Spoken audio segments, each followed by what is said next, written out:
Boa noite a todos que entraram durante a oração, sejam bem-vindos. Nós estamos falando sobre arrependimento, expiações, e vamos para a pergunta 997. Vence espíritos de notória inferioridade, acessíveis aos bons sentimentos e sensíveis às preces que por eles se fazem. Como se explica que os espíritos que deveramos supor mais esclarecidos revelam um endurecimento e um cinismo, dos quais coisa alguma consegue triunfar? Então vamos entender esta pergunta. A equipe de Kardec pergunta à espiritualidade como que pode espíritos, às vezes, que nós julgamos sem conhecimento, espíritos ali primitivos, serem tocados, serem sensibilizados às preces, às vibrações, mediante irmãos que apresentam conhecimento, aparente esclarecimento, mas que têm uma postura de descrença e de, como ele usa o termo, né, cinismo, simbolizando aí uma dupla apresentação, o conhecimento mais o descaso, a prece e a fé, dos quais coisa alguma consegue triunfar. Irmãos que mostram conhecimento, não conseguem progredir espiritualmente, porque não conseguem sentir, ser tocado pela força espiritual. Isso nós já discutimos bastante aqui neste curso e também é sempre pauta do nosso evangelho. O saber não significa evolução. Claro que todos nós, para evoluirmos, precisaremos estudar as diferentes ciências, e uma delas é a ciência espírita, que nos fala dos magnetismos, da reencarnação, nos fala dos processos das leis eternas, das leis imutáveis, nos fala de tanto que hoje nós conseguimos comprovar cientificamente. E aqueles que, aparentemente, sem esclarecimento, são tocados pela prece. O maior ponto que Jesus sempre nos trouxe, um dos maiores pontos, foi a superação do orgulho para a entrada e a aceitação da força espiritual em nós. O orgulho é aquela barreira que nos impede de acolhermos a força da prece, que é a força da emanação energética que doamos e que recebemos. Então, toda a prece ela tem uma ação magnética que é encaminhada a alguém e que retorna a nós. Quando ela retorna a nós, ela vem com muito mais força. E quando alguém emana uma prece a nós, ela vem com muita força também. Estar sensível a esta força é necessário a humildade. Que humildade? Saber que existem forças maiores que nós. Saber que existem frequências mais elevadas do que aquelas que nós temos. Saber que existem emanações de cura, de auxílio e de proteção que nós ainda não temos a capacidade de manifestar. Porque a prece, ela é uma energia mais rápida, é uma energia mais sutil, porque é o pensamento de doar e o amor, a fé, a confiança. A prece, ela une vontade e sentimento. Ela une a amorosidade, a fé em Deus, a submissão a Deus, que é nada mais do que a submissão às leis eternas, nos colocarmos como um receptor humilde, aquele que ainda não tem o poder. Poder só Deus, na sua grandiosidade e todas as suas leis. Nós ainda somos pequenos perante esta força. E quando nós nos colocamos acima dela, que nós não tememos a Deus, e não temer por medo, temer no sentido de respeito, assimilação, nós enfrentamos o endurecimento espiritual. e as preces não chegam a nós. Elas são emanadas, mas elas não tocam, elas não curam, porque para uma prece ser afinizada a nós, é necessário que nós possamos entrar em recepção, em sintonia, na frequência para adquiri-las. E o que faz isso? O que faz a gente receber uma vibração de prece? A humildade. É uma energia sutil, é uma energia de cura que nós recebemos quando nós nos curvamos à força de Deus. E tem muitos irmãos que têm muito saber, mas ainda não conseguem, não tem esta condição de se curvar à força maior. Às vezes colocando a ciência e colocando o seu saber acima de qualquer vontade absoluta, de qualquer força de Deus. Então, essa pergunta é aquilo que a gente sempre coloca, que Jesus nos ensina. Saber, se dizer religioso, é o fariseu que não consegue receber a proteção divina, não consegue absorver e assimilar a verdade da religião, a verdade e a humildade perante Deus. E aquele que às vezes não tem conhecimento, que abre o seu coração para receber. Então, a resposta: a prece só tem efeito sobre o espírito que se arrepende. Aqui, arrependimento no sentido daquele que é humilde perante o erro. Ele aceita que ele errou. Ele aceita que ele não tem um crescimento espiritual maior. Ele aceita que ele tem falhas.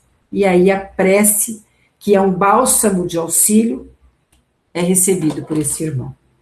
Com relação aos que, impelidos pelo orgulho, se revoltam contra Deus e persistem nos seus desvarios, chegando mesmo a exagerá-los, como o fazem alguns desgraçados espíritos, a prece nada pode e nada poderá, senão no dia em que um clarão de arrependimento se produza neles.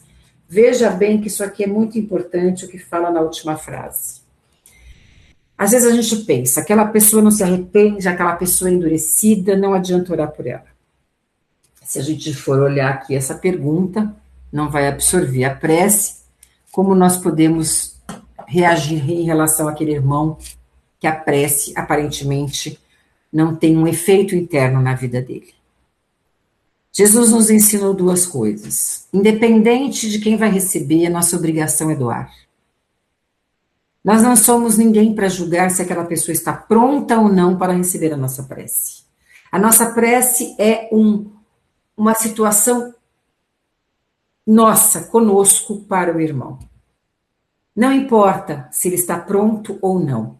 A minha obrigação perante Deus é solicitar a vontade, o desejo de que este irmão seja curado, de que este irmão seja aliviado, que este irmão seja acolhido para se transformar. Quem faz o trabalho? A espiritualidade. Nós mentalizamos, nós doamos e a espiritualidade utiliza esse pensamento, utiliza essa força para a cura.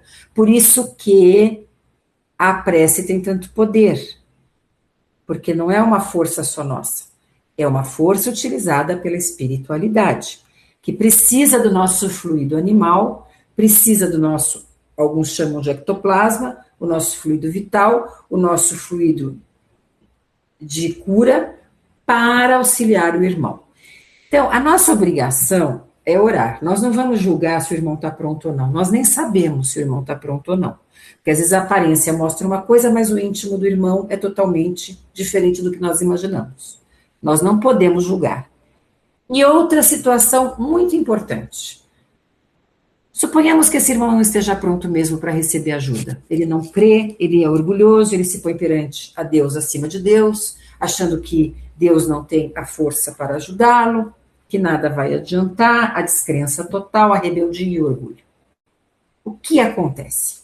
A espiritualidade nos ensina, e eu acho que não sei se é nos missionários, que tem uma passagem que fala linda sobre isso, quando nós oramos para um irmão e ele não está pronto para receber, essa oração não é perdida.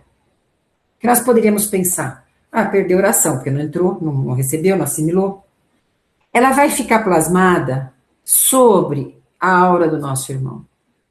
Essa energia de amor, de luz, de cura, de vontade de ajudá-lo estará ali. Mesmo que exista uma capa de proteção a tudo que é externo, pelo orgulho, pela falta de fé, pela revolta, aquela energia estará ali. Sobre esta túnica haverá aquela emanação de oração.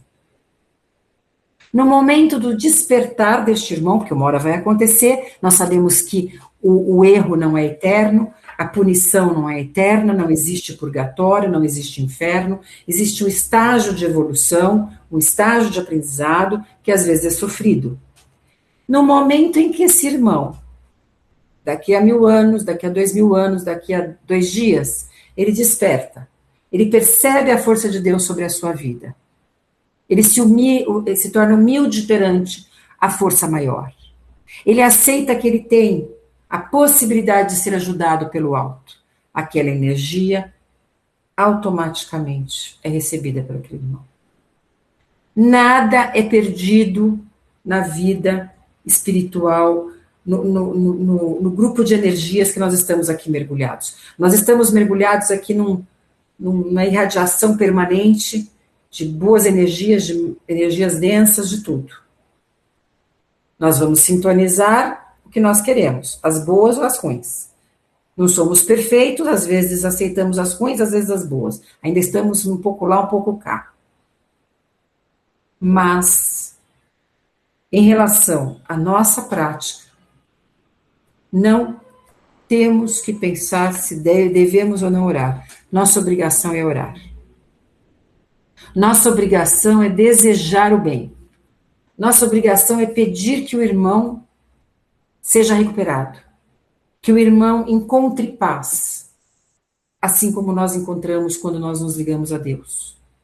Como nós sabemos a força que nós temos quando nós nos ligamos a Deus numa prece, através de uma comunicação, de um trabalho mediúnico, através de uma explanação, através de uma aula, nós nos sentimos conectados.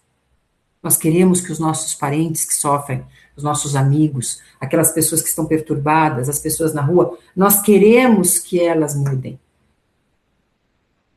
Aí a pessoa pensa, eu rezei, eu não vi resultado. Isso é orgulho. Não temos que ver resultado nenhum, nós temos que fazer a nossa parte. Porque este irmão pode não mudar nesta encarnação, ele pode passar uma encarnação batendo a cabeça. E pode despertar ou desencarnar. Pode despertar na próxima. Então nós não sabemos. Agora, em relação a nós, essa pergunta toca para nós. Estamos abertos à intervenção de Deus sobre nós? Somos humildes para aceitar a intervenção da força divina sobre nós? Quando nós recebemos um tratamento na seara, nós estamos humildes perante aquilo que o alto pode nos dar? Ou nós vamos lá, não sei se vai adiantar muito, elas estão rezando ali com muita amorosidade, um respeito, mas eu não sei. O que nós estamos fazendo? Nós estamos fechando a nossa frequência para receber ajuda. Né? Então, essa pergunta é muito importante.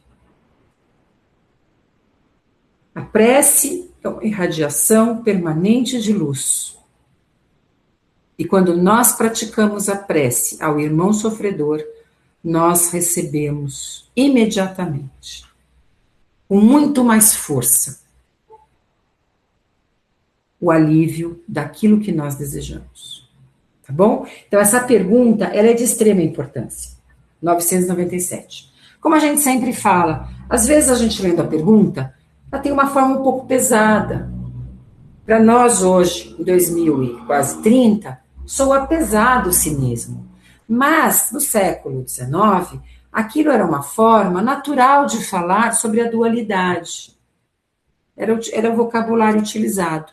E como a gente tem a tradução do Livro dos Espíritos na íntegra, está da forma como foi colocado no século XIX. Tá bom? Então, não estranhe. a forma como a pergunta vem. E às vezes a pergunta vem, né, Rô? Às vezes até é difícil a gente entender o que ela quer falar. Às vezes é difícil a gente falar, poxa, mas será que eu entendi o que eles estão perguntando? Tá? Porque tem uma linguagem mais rebuscada. Bem, pergunta 998. A expiação se cumpre no estado corporal ou no estado espiritual? Essa pergunta veio semelhante na aula passada ou anterior, mas aqui fala da expiação, não do arrependimento. A expiação, o que é expiação? Vamos lembrar. A gente tem experiências, falhamos em algumas, quando nós falhamos, lesamos o irmão, lesamos a nós, seja emocional, seja físico, seja espiritual, nós vamos reencontrar aquela energia. Reencontrar a energia numa outra oportunidade. Reencontrar a energia numa outra encarnação. Este encontro da energia gerada é a expiação, certo? A prova é quando a gente já entendeu, já passou pela expiação, e aí fala, eu quero ver se realmente eu entendi. Os guias falam, vai lá que você vai conseguir, vem a prova. Depois da prova bem feita, vem a missão. Então é uma etapa, em tudo que nós falhamos tem essa etapa. Nós seremos um dia missionário em tudo aquilo que nós erramos. Tá?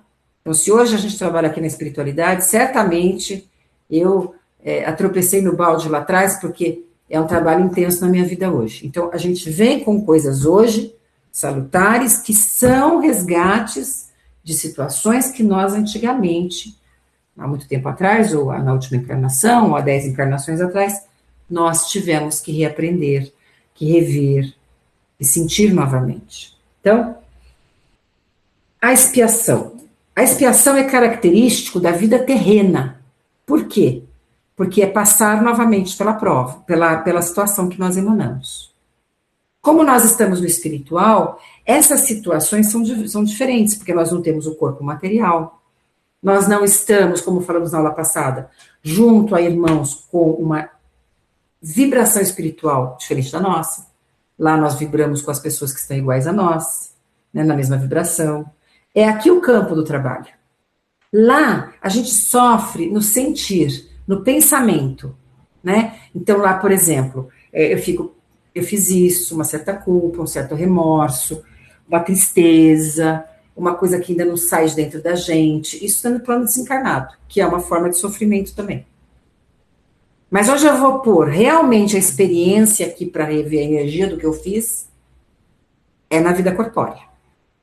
Tá bom? Então, eles dizem o seguinte, a expiação se cumpre durante a existência corpórea, mediante as provas a que o espírito se acha submetido. Na vida espiritual, pelos sofrimentos morais inerentes ao estado de inferioridade do espírito. Então, lá é o pensamento que judia da gente. Então, quando a gente desencarna com a sensação da missão cumprida, é maravilhoso, né? A gente sempre vai pensar assim, isso eu não cumpri direito, isso precisava ter feito melhor. Mas a gente vai avançando ao longo da vida e vai sentindo uma sensação de missão que está indo. No trabalho, na família, com os filhos, com os pais, no dia a dia. Então a gente está conseguindo cumprir ali dentro do que é possível, está fazendo o nosso melhor. Isso é maravilhoso, porque a gente vai desencarnar com a sensação da missão cumprida. Bem diferente de nós sermos ali relapsos, ociosos, preguiçosos, acomodados, orgulhosos, como nós estudamos na aula passada, que o espírito fica ali perdendo tempo, não aproveitando o encarne, fica ali ocioso.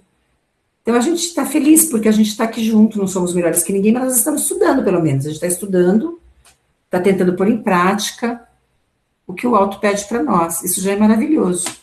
A gente também tem que ter essa autovalorização, que a gente está conseguindo caminhar, né? E dentro desse aprendizado, ter uma transformação interna. Então, isso é muito importante. No espiritual, a gente vai sofrer pelo que não foi feito, ou pelo que foi feito errado, pedindo uma oportunidade de voltar, tá bom? Como nós falamos na aula passada, muito a gente pode resgatar aqui mesmo, pode resolver aqui mesmo.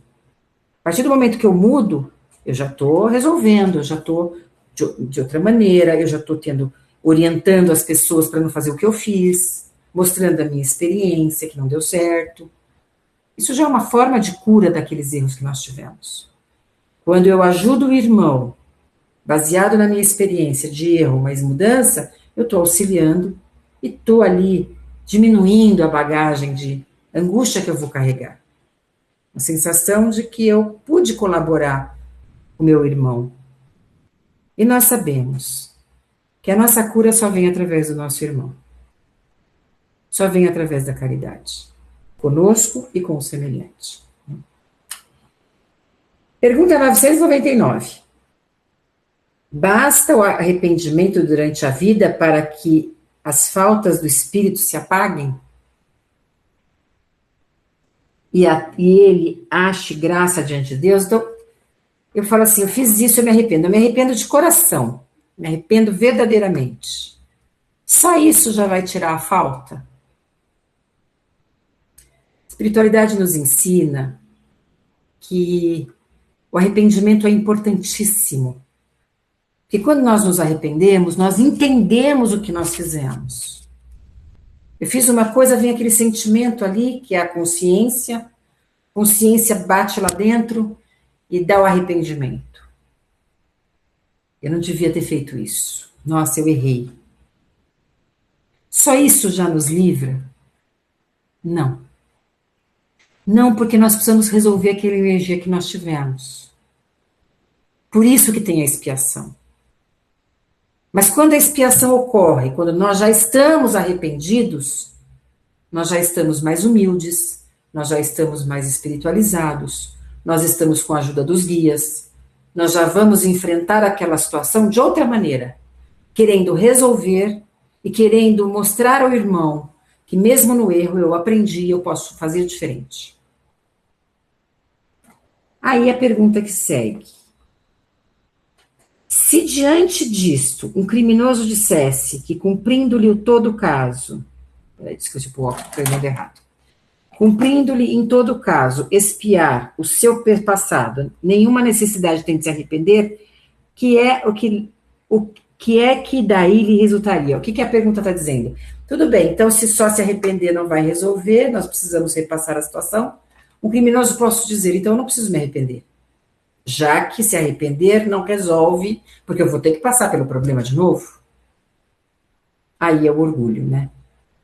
E se eu vou orgulhoso, se eu vou sem perceber meu erro, se eu vou sem querer ajustar o que eu fiz de errado, será que eu vou conseguir passar por essa expiação bem? Se eu já vou dizendo que eu não preciso me arrepender? O arrependimento é a alavanca para a mudança, para eu chegar perante a expiação e fazer diferente. Fazer ela ser mais curta. Fazer com que a compreensão do que ela representa torne aquela situação leve. Se a gente sabe que a gente tem que passar por uma situação para resolver uma coisa que a gente fez, né? Se eu tiver que atravessar, um exemplo besta, eu fiz uma malcriação para alguém que mora muito longe. Eu só me arrepender, tudo bem, é bom. Mas vai resolver para essa pessoa? Eu preciso ter uma ação sobre ela. Eu preciso pegar o telefone, eu preciso ligar para ela, eu preciso reparar o erro, eu posso pegar meu carro e ir até a casa dela, abraçá-la, falar por que eu errei.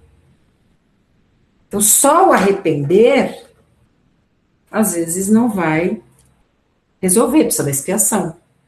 Mas se não tiver o arrependimento, a expiação não vai dar muito certo. Porque a pessoa não está consciente de que aquilo foi um erro e que ela precisa tomar uma nova atitude. É a questão do orgulhoso, né? Eu vou fazer de novo, já que eu errei, eu vou fazer de novo, mas não assume que errou. Vai ser fácil essa expiação? Dessa pessoa intolerante, dessa pessoa que não reconhece as suas faltas? Não. Vai ser uma expiação pesada, vai ser uma expiação difícil, vai ser uma expiação dolorida, cansativa. Então, o arrependimento é necessário, mas a expiação é necessária. Cada uma delas tem um significado dentro de nós. A espiritualidade explica para esse irmão. Então, se você tem que pagar, eu preciso me arrepender, já que eu vou ter que pagar de qualquer jeito, precisa sim. Além de se arrepender, você vai fazer de novo. Né? Então, ele diz, se diante ele tornar mais longa e mais penosa a sua expiação, desde que se torne obstinado no mal, ou seja, ele não vai perceber que ele precisa fazer o bem se ele não se arrepender. Tá bom? Pergunta 1000. Nossa, nós chegamos na pergunta 1000. Já desde essa vida, poderemos ir resgatando as nossas faltas? Isso a gente falou um pouquinho na aula passada também, a pergunta está um pouco próxima do que nós já vimos anteriormente. Nós podemos, desde que ela seja verdadeira e que ela não seja assim, por exemplo, os exemplos que dão nas perguntas seguintes. Olha, eu vou viver bem, eu tenho aqui minhas posses, eu vou viver bem, mas quando eu tiver lá pelos 70, 80, 90, eu vou pegar todo esse dinheiro e eu vou doar para todas as instituições, ou eu vou, depois que eu morrer, eu vou deixar um testamento. É um exemplo dado aqui nas próximas perguntas. Não nessa, mas nas próximas. O que quer dizer esse exemplo?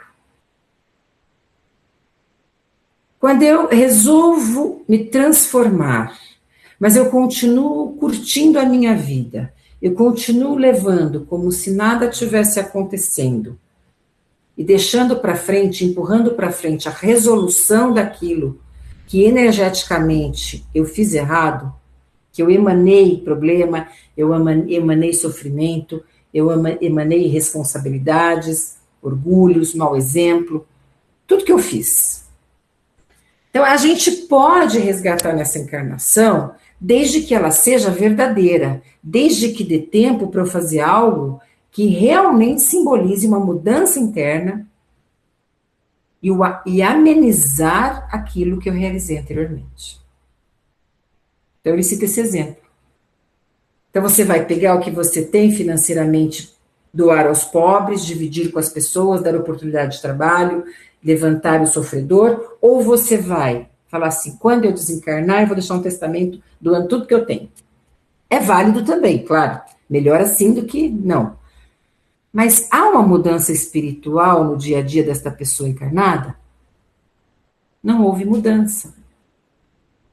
Então dá para a gente resgatar nesta encarnação. Tomara que dê tempo.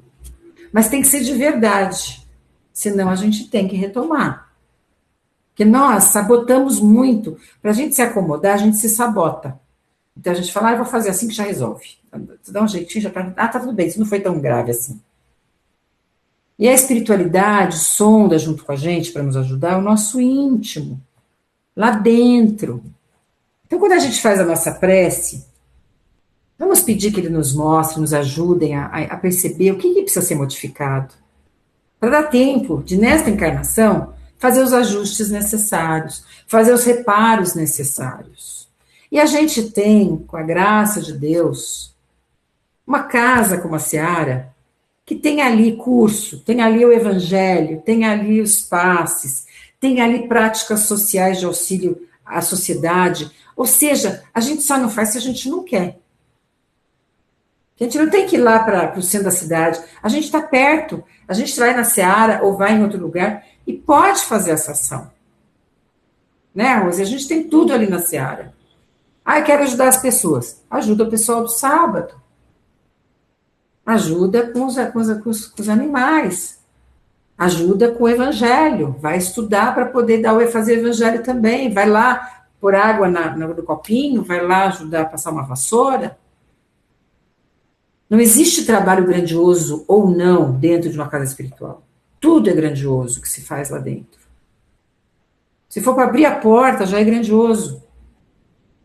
Então, o que ele quer dizer com essa pergunta, que é muito importante para nós? Sim, reparando-as,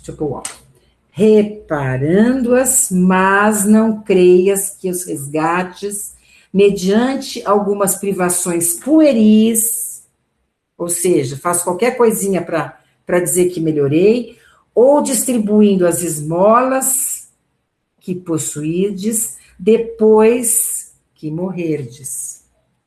É aquela história da esmola. Eu vou dar o que me sobra, o óbolo da viúva, Ou eu vou dar o que me faz falta para ajudar esse irmão?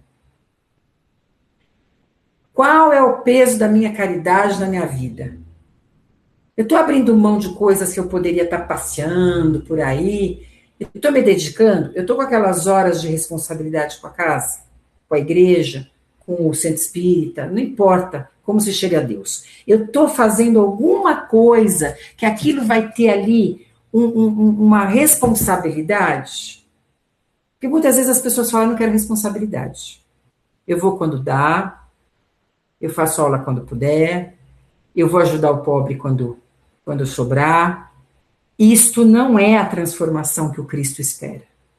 O Cristo espera uma transformação para quitar os débitos, não por ele, porque ele não nos julga, mas por nós, que esta mudança seja uma ação que tire de nós alguma energia, alguma ação, como o óbolo da viúva. Ela deu o que ela tinha.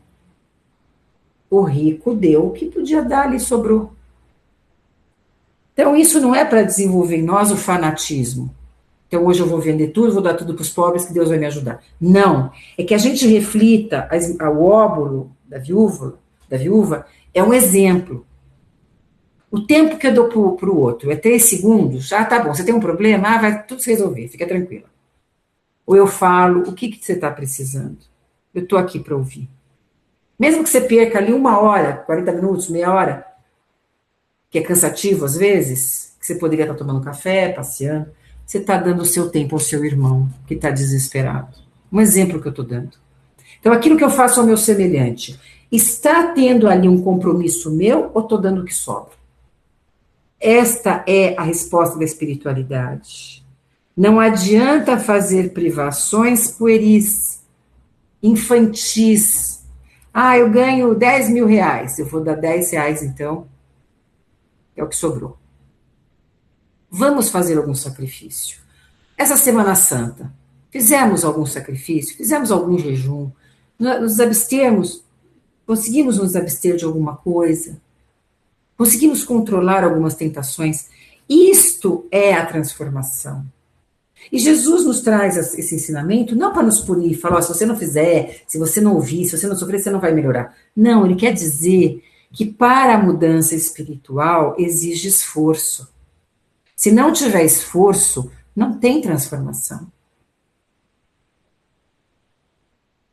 Então, quando nós agimos na caridade com esforço, ele tem valor.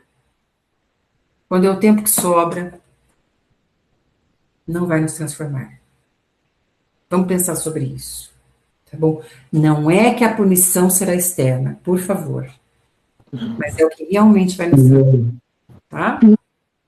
Então vamos lá, vamos continuar. Algumas privações pueris ou distribuindo as esmolas, que já li. Deus não dá valor a um arrependimento estéril, sempre fácil e que apenas custa o esforço de bater no peito. Ah, eu me arrependo, viu? Eu fiz errado, desculpem, tchau, vira as costas e tô nem aí o que aconteceu, né? É o arrependimento do orgulhoso. Tá, errei mesmo, errei, tá bom, tudo bem. Isso transforma a pessoa? Não. Então, não vai resolver. É isso que ele está dizendo aqui. A perda de um dedo mínimo, quando se esteja prestando um serviço, apaga mais faltas do que o suplício da carne suportada durante anos. O que ele está dizendo aqui? Que na prática da caridade, quando eu perco algo meu, seja físico, seja uma lesão, seja...